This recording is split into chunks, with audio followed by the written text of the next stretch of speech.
Our service doesn't end after we leave the military. The mission changes, but we still find the need to be of service. What's yours? Listen in as we talk to our guests about their military careers and life after the uniform in their second service. This podcast is sponsored by Fortis et Fidelis, a brand dedicated to honoring the brave and faithful. Make sure to check out fortis-fidelis.com and support the podcast by subscribing to the show and leaving us a 5-star review on all the podcast platforms. Now, let's get to the show.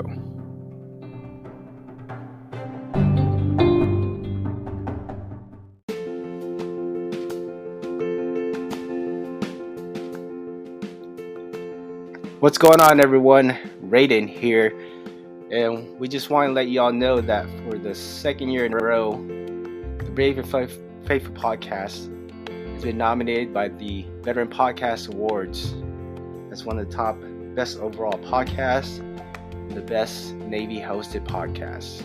Make sure you all go to veteranpodcastawards.com/vote and vote for our podcast for the best overall and the best Navy hosted podcast. Voting begins August 8th and ends September 18th.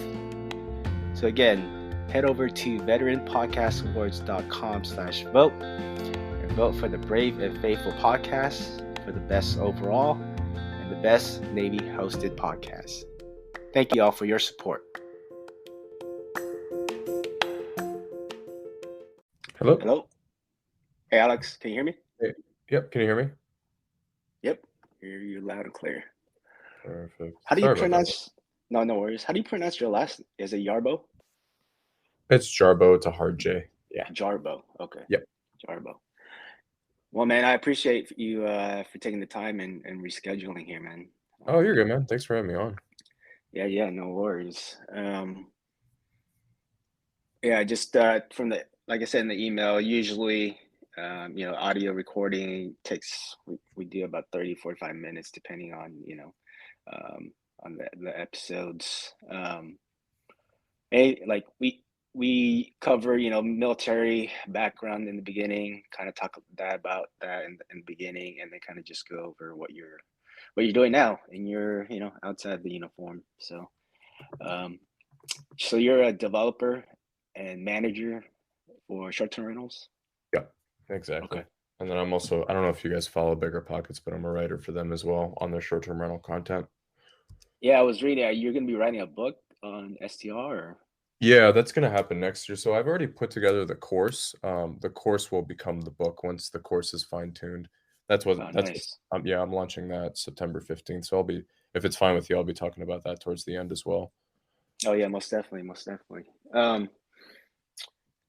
Anything specific besides that? Did you want to go over? No, just what I've started, and then just like I guess what the edge or what the unique, like what I'm mainly talking about, like why like unique properties do well on short-term rentals, and I can go through like the process, like a very high level process of how to develop and what goes into developing and stuff. Yeah, we can kind of delve into the short-term rental space and kind of just maybe for anybody that's kind of like a newbie, like starting out. Yeah. Kind of like the process, where to begin, things of that nature. Yeah, absolutely. All right, man. Well, if there's no other questions, we'll get started. I'll do a quick intro and then we'll go from there. Let's get it. All right. What's going on, everyone? Welcome to another episode of the Brave and Faithful podcast. It's going to be your host, Raiden Denisio, and today I have a Marine veteran. He's currently the short-term rental developer and manager at Sargon Investments, Alex Jarbo. Alex, what's going on, man? What's up, man? Thanks for having me on. Appreciate you for taking the time. So I mentioned you're a Marine. Can you just talk to us a little bit about, your service? When did you serve for? What was your job? Things of that nature. Yeah, no. So I got out of high school, fresh out of high school. I don't even think I had a summer break when I was 18. And then I went straight into the Marine Corps. I went straight to boot camp. From there, I was trained as an 0311, just infantryman, basic infantryman, and then from SOI, from School of Infantry, I was chosen to go to Eighth and I. So I was a marcher at Eighth and I for 4 years, squad leader up there, made it up to sergeant, went to my advanced schools. Was mainly part of the Marine Corps Honor Guard there. In charge of the Marine Corps 21 gun salute team towards the end there, which was really fun. By the time I'd left, we'd done probably like I had done 350 funerals, and then mainly most of our training happened. Any of our infantry training would happen in the winter, when we Mm. weren't really doing all the marching stuff at like Quantico, Virginia. But yeah, that's sort of the high level stuff. I was an infantryman by trade, but I was chosen to go to Eighth and I and do the honor guard stuff. And then that's usually a 2 year duty station. But I Okay. was chosen as one of the squad leaders to stay there for the full enlistment, and then I ended up doing an extension as well. So you serve, one enlistment. What was kind of like your biggest factor in kind of, separating from the military? Yeah, no, I love that question. I just felt like so towards the end, my last year, I really, and I see a lot of veterans do this too. It's like I really started to read up in different business practices and just different types of real estate, not real estate, different types of like just overall business stuff, like what industries. And I sort of landed on real estate, and I was a part of a flipping mentorship, what like I would say last 6 months of the military, and the person who was in charge of that mentorship was telling I was sort of looking into him and seeing what he had put his money into outside of the flipping stuff. And I saw that a bulk of his money, when I asked him about long-term wealth, a bulk of his money was put into like vacation rentals and short-term rentals. And this was back in 2015. Yeah, 2015. So I was really interested in that world. That got me really interested in short-term rentals. Um, yeah, that's I was just like it was a need to sort of, I guess, just do something else. I I had originally went up to ANS, which is like MARSOC selection, and I made it through the Special Forces selection. I just didn't get selected, and that was one of the reasons why I actually separated, was because that's the community I wanted to be a part of, and I could have gone to I guess the Army side of the Special Forces, but yeah, I just got really interested in real estate after that, and that's why I decided to separate. Did you always, maybe before the Marine Corps, did you always have that like in the back of your head? Like, did you have any family that was like into real estate investing or things like that? No, I was a first. I'm first generation American. My parents are actually originally from Iraq. They've lived in the States for like 40 years now. Okay. But yeah, no, it wasn't. It was just something that I had read. I read a lot, and I had read a lot up on different types of real estate, whether it be self storage, multifamily, single family houses, long term, short term, different type of stuff, hotel. So, and I just, for some reason, the short term rental stuff, I think it was the returns. The returns were, and they're a little bit lower now because everyone's sort of gotten into the space. But they're still way higher than most. Like if you're just going out and trying to purchase a single family house, the returns are still way higher than like long term rentals and apartment investing. So, you decided to separate from the Marine Corps. The question that I asked a lot of the guests, transition, right? Because it's different from everybody. How was that from you for you? Yeah, I mean, I would say the biggest thing, and I tell my buddies this that are getting out too, that did two enlistments and they decided to get out, is like, I think the biggest thing, man, is like, yeah, it was definitely tough, and I didn't realize losing, like, I guess the support system of like your friends, how difficult that was going to be, especially because I didn't move back home. I moved back to I moved to a completely new city where I live now with my wife. But I didn't realize how difficult that separation was going to be. Guys don't think about that. The first 3 to 6 months, you really don't care. Honestly, like I didn't really think about it too much. But it definitely wears on you, especially if you're in a new area, then you don't really know anyone. Right. But I would say I went to school, so I have my undergrad, my master, my MBA in real estate development, and then I'm finishing up a doctorate. But I think school kept me busy when I got out, and that helped with the transition a little bit. Okay. Okay. And then, you mentioned earlier that you had, read about real estate and specifically short-term rentals. Um, was it before or after getting out? What kind of like was there a point in time where you kind of just told yourself, I'm going to dive into this, I'm going to invest into this. Can you just share that moment with us? Yeah, so I'd originally so when I moved here, I got my real estate license, and that was another thing that sort of kept me busy. I live in Asheville, North Carolina, so I got my North Carolina real estate license.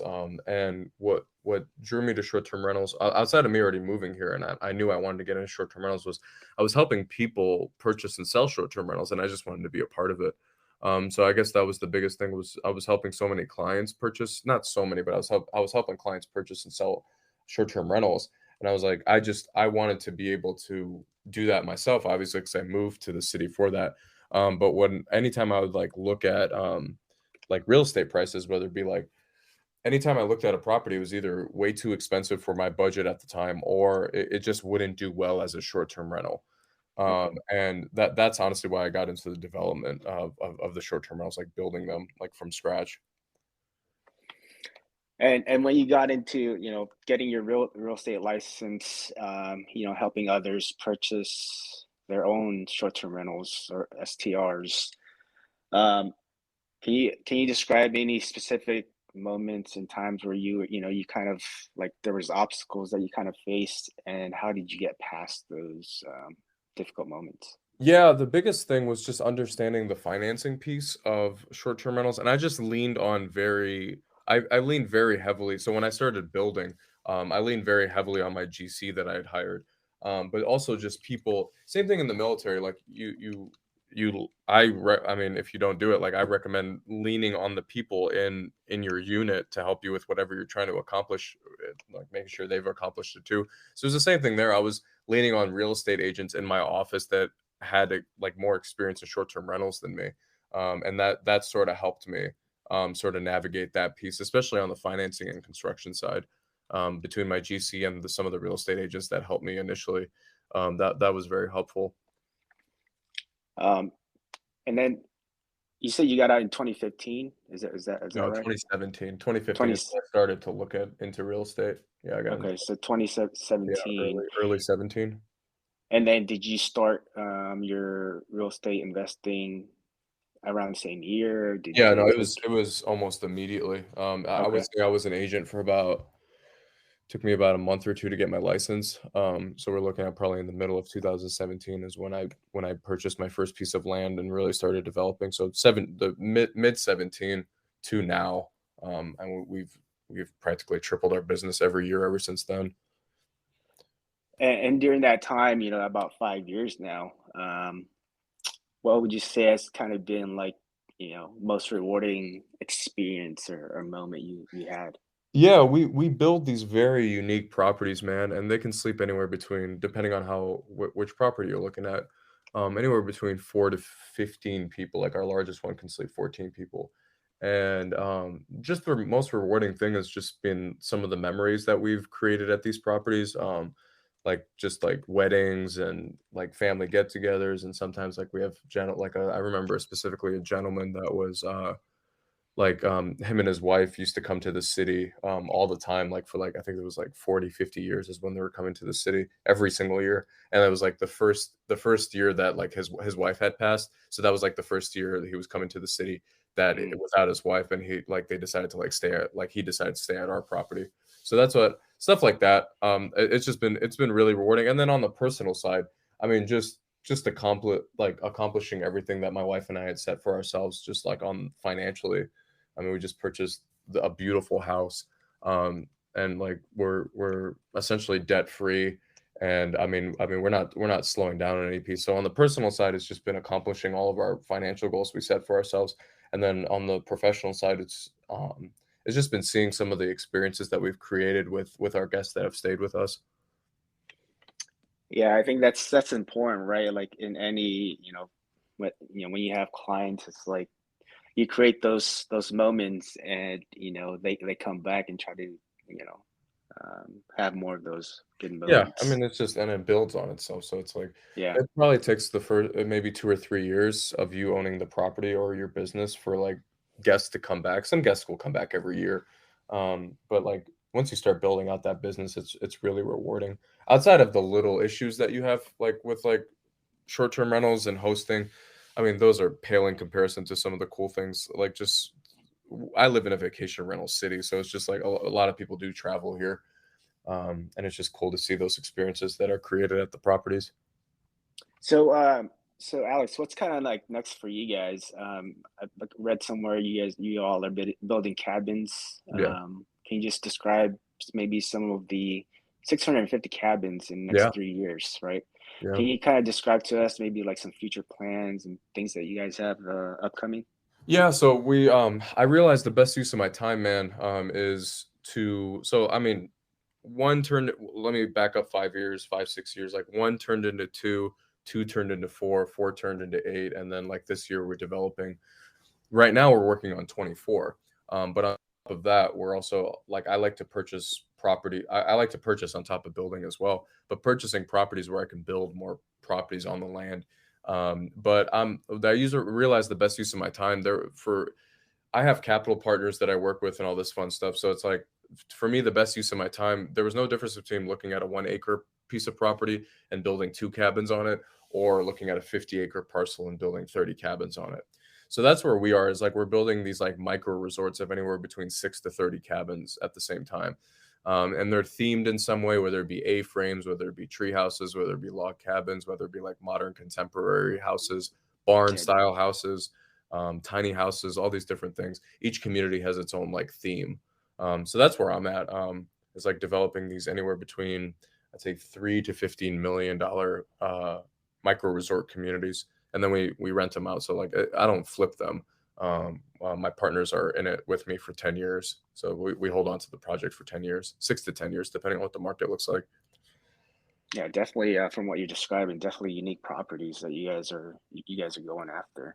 Yeah, Um, So, 650 cabins in 3 years, for maybe the listeners out there who are want to get started is like that's not even like on their mind, right? They don't even know if they can do that themselves. Like, can you kind of give for anybody that's aspiring to become real estate investors, yeah, especially in the short-term rental space, like where can they, like, what's one actionable step that they can take? Where can they start? yeah. So the biggest thing I say is like, I do a lot of coaching as well. Like I have a course and everything, and I do a lot of coaching with different students. And one of the biggest rebuttals I get is like when a student would tell me this is not going to work in my area. And what I always say to that is that you want to, no matter where you live, there is a city or a place, more like a city or multiple cities, that people in your area like to vacate, like people in your area vacation to for a weekend. So like if you live in like I'll give you two extreme examples. You have San Diego, or you have California on one side, and you have New York on the other side. So like in New York, if you look at New York City, a lot of people, it's normal for them to drive 2, 3 hours north for them to stay a weekend, do a weekend trip up in upstate New York. In San Diego, California, if you go like an hour and a half, you're in Big Bear Lake. So that's what I always tell students is when you're like, if you feel like you're not in a vacation city, think about where people like to vacation in your area, for a weekend. So that's step one. Step two is to develop some sort of unique property, because that is going to do well no matter what. If you're in a seasonal market where like it's more popular in the winter, it's more popular in the summer, the unique property is going to rent well during your slow season. So that's going to be number two. When And you then when you number say three, unique, just like yeah, different I'd from say just I like a say regular yeah, house. yeah. So like I say Instagrammable properties. So right now, what's doing really well, you want to, so like a really quick way to honestly see what's unique in your area is just to hop over to like VRBO and Airbnb, and just see what the top properties are in your market, and you'll get a feel for what's unique in your area. But right now, what I see is like A-frames do really well. Yeah. Log cabins are timeless in my opinion. Like log cabins can do well in almost every market outside of like desert markets. Um, and so that's what I mean by unique. I like to say Instagrammable properties, where the property itself is an experience outside of the city. Okay. Yeah, so that's like where I like to start. I started small, man. Like my first A-frame was like 800 square foot. And our construction loan was like maybe 170, 150,000. And I forgot how much money I'd put down originally, but it wasn't that much. And it was borrowed from a friend that I eventually paid back. So like just to put it into perspective, our first cabin we built, I think I put like 20 grand out of my own money, or I had borrowed it. I mean, you can borrow it like as a personal loan or whatever, but I think I'd put like 20,000 out of my own pocket. Again, you can borrow that from someone, and that cabin, after all bills are paid, makes me about 50,000 a year. So it's like I doubled my money every year ever since then, and now it's almost like having another salary job, or like it's like having a salary job like that. That one cabin pays me 50,000 a year. Wow. So that's the power in this type of stuff, man. So, so just to go back and recap, so if people want to out there wanting to get started in short-term rentals, think about where people like to vacation to, maybe in your area, and trying to find some sort of unique property, Instagrammable properties. Is that right? Yeah, build or purchase a really cool way to get around the building piece, if that you're like afraid of that, is like purchase a property that's you think can do relatively well on the short-term rental market, that has some land attached to it, whether it be like an acre or two, where you can build more properties on that extra acreage eventually. Okay. And when I say And- you build, like I recommend using a general contractor. I'm not out there building them myself. yeah. I have a GC. Yeah, yeah. Because that's what you guys, speaking of building for your company, Sargon Investments, that's what Yeah. you guys do, right? You guys So, build these properties? So I'm the developer, and then I hire GCs to Okay. handle the day-to-day stuff. So the GCs like are technically like the project managers of the cabins. I'm the one who puts together the financing. I'm the one who puts together the investment money. I'm the one who designs the properties, and then I give the plans to a GC.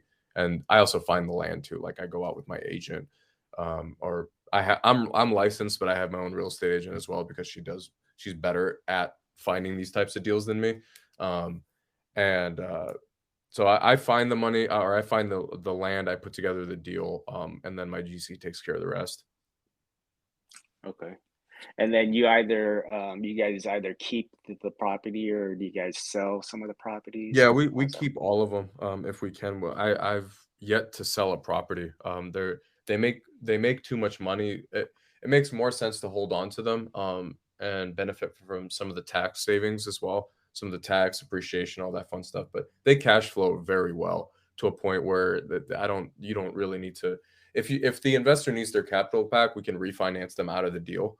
But outside of that, like the investors that I talk to understand it's at least a 6 year, if not 10 year hold. Okay. Yeah. Okay. And then you mentioned earlier, a lot of people know about short-term rentals, and a lot of people are, investing more into that space. What are some of the, I guess, other obstacles and maybe difficulties, getting into that space? And do you feel like it's more profitable now than it has been? I will say that what makes it so difficult is if you're trying to go out and find these unique properties to purchase, like how I even did in 2017, you're gonna run into people who are comfortable, especially right now with what's happening in the market. We're going through a market correction. Is you're going to be competing with people that are just after capital preservation, where if they just make 5 to 10% on their money, they're happy. Even less than that, they're so Mm. the for the listeners, what I feel like they're going to run into, what I have run into continually for the last like 4 years, 5 years, is the fact that you will run into people who are just trying to place their money outside of the stock market, outside of crypto. So that's why I feel like the development piece is the strategy to go towards or implement, because not many people know that that's even an option, or don't even know where to start when it comes to that. Yeah, I think right now there's more passive, I guess, passive investors than active investors, because there's really nothing passive about investing in real estate. Would you agree? Yeah, I mean, there are ways to systematize it, like to a point where, I mean, nothing is truly passive, right? Even if you Right. throw your money in the stock market, it's not truly passive. Um, so there are like the course that I put together talks about how to systematize the whole business, and that's what I talk to all my coaching students. That's like, once you get your first couple properties, that's the goal, is to systematize it. Yeah. Your goal should not be talking to guests on a constant basis. Find out how to automate your messaging. Find out how to automate your cleanings. Find out how to automate your reviews. Every single part of your business where you're only spending. I probably spend 3 hours a day on the management piece, or a day, 2 to 3 hours a week on the management piece of the business. Yeah, I think that's where building relationships and networking is important, right? I mean, like having somebody like you who's been in the space for a while and is very experienced, connecting with you, or maybe going in, bigger pockets, going to the website and talking to other people who have, you know, are are at where you want to be, Yeah, no, and I'm happy you mentioned bigger pockets because I'm pretty active in that community. I'm a writer for their short-term rental content. So if anyone has any questions about anything, outside of LinkedIn, that's a pretty good place to reach out to me as well. Yeah, yeah. And we were talking offline. Can you just share with our audience some things that we can look forward to with you and bigger pockets? Yeah, so I mean, I write out I try to push out an article once every 2 weeks with them. I do all their blog stuff. I feel like at this point I'm one of the main short-term rental writers. I think there's maybe one or two other ones. But I just talk about different topics, honestly. Like it's honestly I write on stuff that I'm dealing with in my business. Say if like something happens in that week or that first couple weeks of the month, that usually turns into a bigger pockets post. So it's everything short-term rental. I haven't really talked too much on the development piece on bigger pockets yet, but that's gonna happen here real soon. Awesome, awesome, man. So, Alex, before we go into the second segment of our podcast here, what's one thing you want our listeners to take away from this episode? Yeah, so I just we were talking about this offline. I just put together a short-term rental development and management course that's going to be launching here September 15th. That's going to be on my again, the website isn't live until September 15th, so if you're listening before that, um, I guess just reach out to me on Bigger Pockets, but it's going to be alexjarbo.com. So just my first last name, ALEXJARBO .com. And then from there you can check out the course. I essentially created the course because nothing exists like this course for this topic. It took me about 6 months to put together on and off. But I essentially wanted to create the course that I wish I had when I started. Because if I feel like if I would have had this course when I started, it's over 100 videos. It's everything that you need to know about development and management for short-term rentals. I wish if I would have had this course, I probably would have saved like 150 grand at this point if I would have known what I knew when I first started.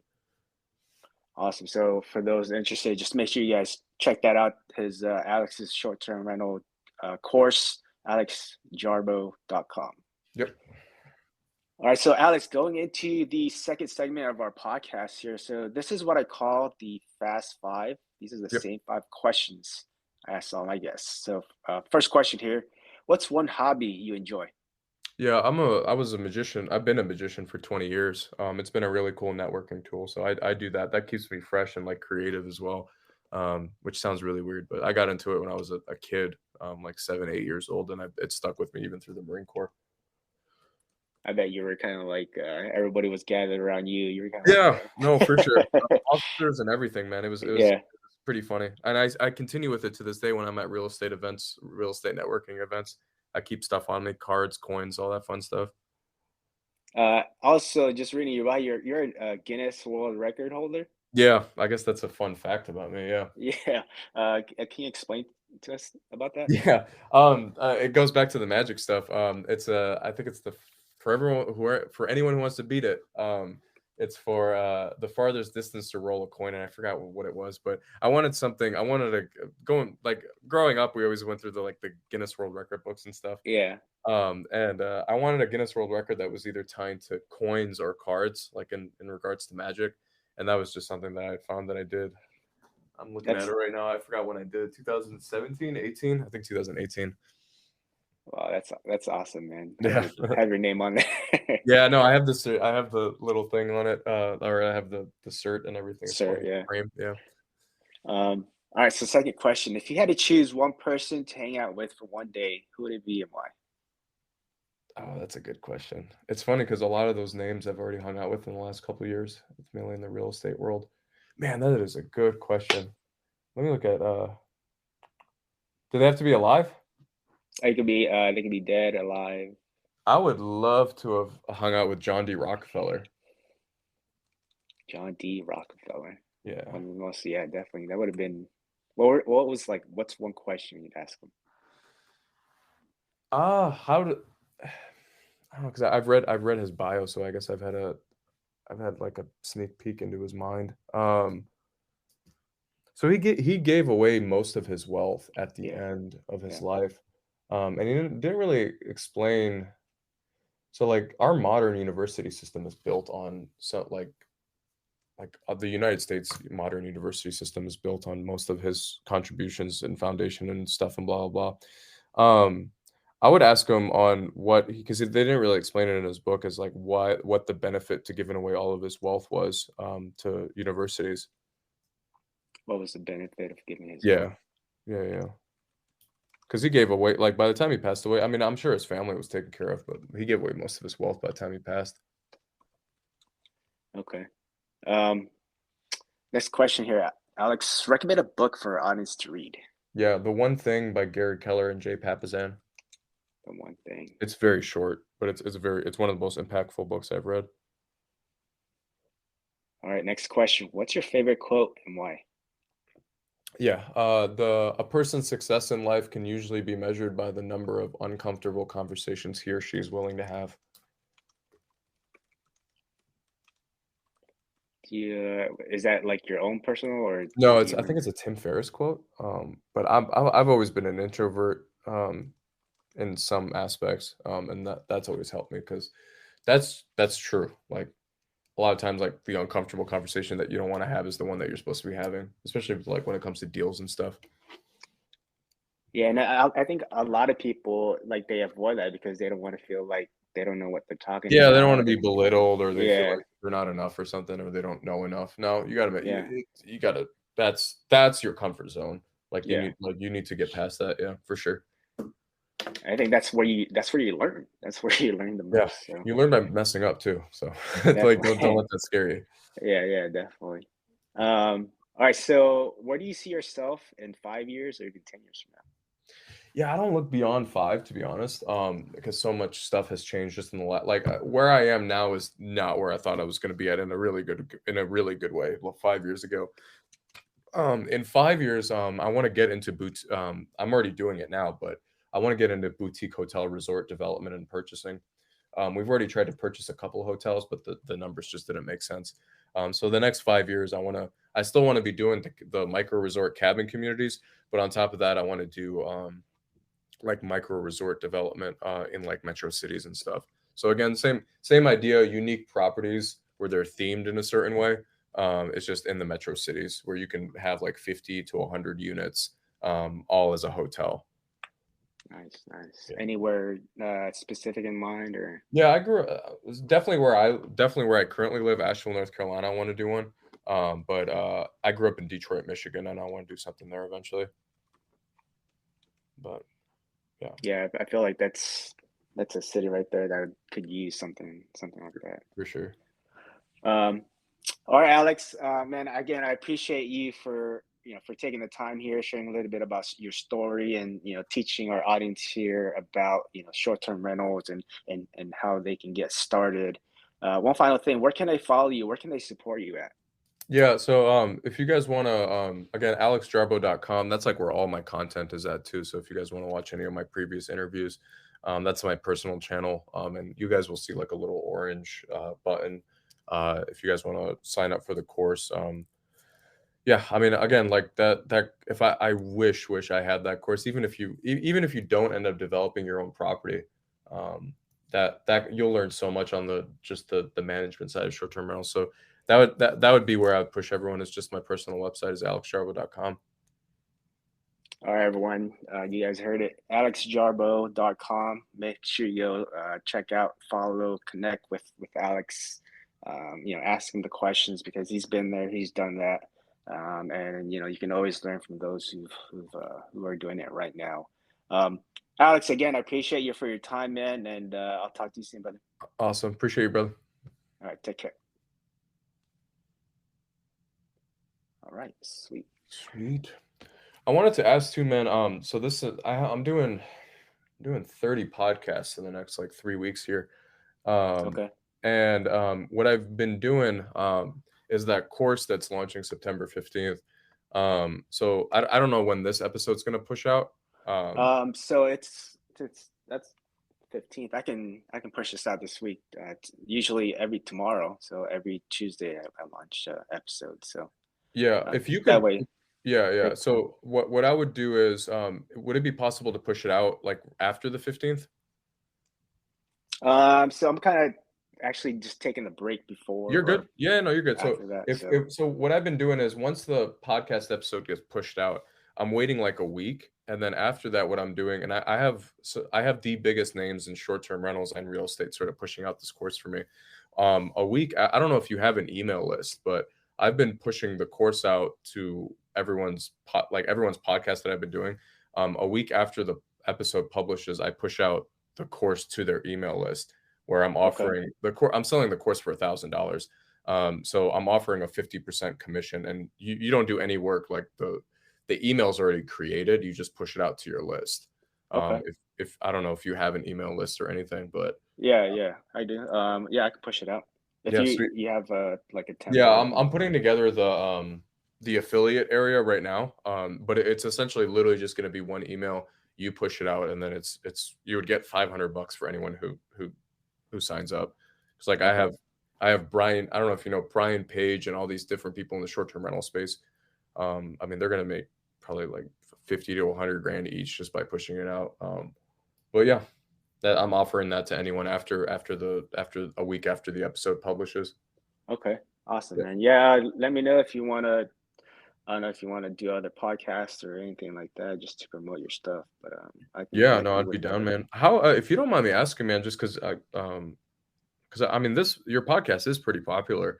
Is like, what are the monthly or the for like listeners wise? Like, what do you usually see on numbers? Because I just like always asking that. like downloads and things of that Yeah, nature. downloads and just like your reach and stuff. So I used Anchor Yeah, FM and use. Let me see what they have.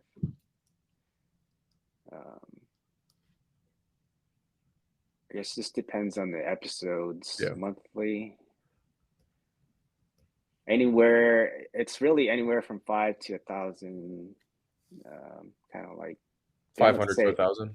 Yeah, That's they don't awesome. say they don't say download. It's like they call it something else. But yeah. Yeah, sweet. Yeah, and I'll send out that affiliate stuff. I'll probably be done with that in the next like week or so, and then we can push it out and we can go from there. And then Awesome. I pay out affiliates 30 days after the sale just because like I have a money back guarantee. Okay. So yeah, I pay out right after that. All right, man. All Yeah, right, bro. I'll do that. All right, brother. Appreciate you, man. All right, man. Take care. Bye bye.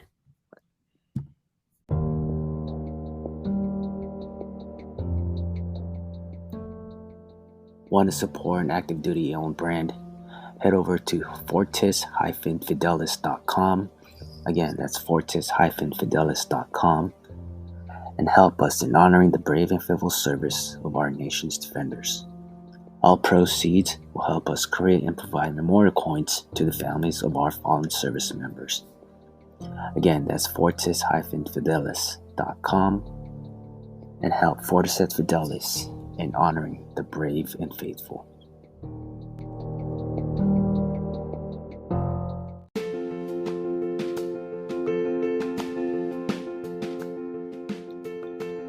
What's going on, everyone? Raiden here, and we just want to let you all know that for the second year in a row, the Brave and Faithful podcast has been nominated by the Veteran Podcast Awards as one of the top best overall podcasts, the best Navy hosted podcasts. Make sure you all go to veteranpodcastawards.com/vote and vote for our podcast for the best overall and the best Navy hosted podcast. Voting begins August 8th and ends September 18th. So again, head over to veteranpodcastawards.com/vote and vote for the Brave and Faithful podcast for the best overall and the best Navy hosted podcast. Thank you all for your support.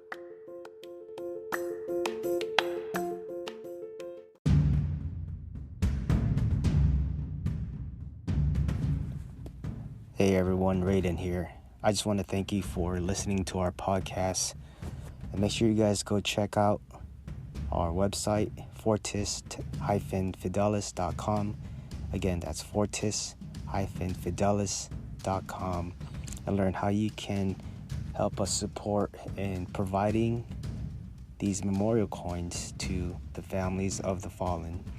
And make sure you guys go follow our social media on Facebook, FRTS FDLS. Again, that's FRTS FDLS.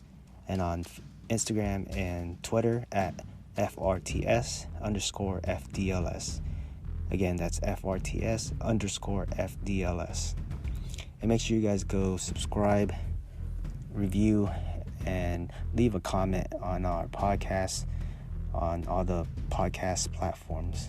Till then, take care.